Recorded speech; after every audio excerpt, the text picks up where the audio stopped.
কিরে, তরমুজ দি সব একই কোয়ালিটি দেখতে, কোনটা যে নেব কিছুই তো বুঝতে পারতেছি না। ফাপড় নিতে যায় তো ধরা খেয়ে গেলাম। যাই হোক, কিছু তো বলতেই হবে। কি ভাই চয়েস হচ্ছে না?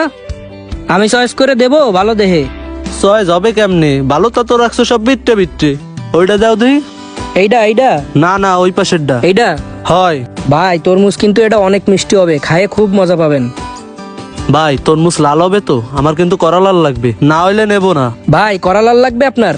তাইলে এইটা না, করা লাল আর একটা দিচ্ছি ভাই। কই গেল? এই যে এইটা নেন ভাই। এইটা ভাই করা লাল হবে একদম। মামা ওইটা ভালো না মনে হচ্ছে। আরে থাম, দেখতেছি আমি। এই যে এটা লাল হবে ভাই, কিন্তু আমি এই তরমুজটা দিছি আপনারে, এইটা নেন। এইটা নিলে কিন্তু খায়ে মজা পাবেন ভাই। এই মিয়া, আমার চেয়ে বেশি বোঝেন, যেটা লাল হবে সেটা আমারে দেন। লাল না হলে কিন্তু ফেরত দিয়ে যাব। আরে ভাই একদম টকটকে লাল হবে, আপনারে আমি কাইটে দেখাচ্ছি। যাক, ভালো হয়েছে, কাইটে দিয়ে নিচ্ছি। এই দেখেন ভাই, এই যে একদম কড়া লাল, আপনি যেই রকম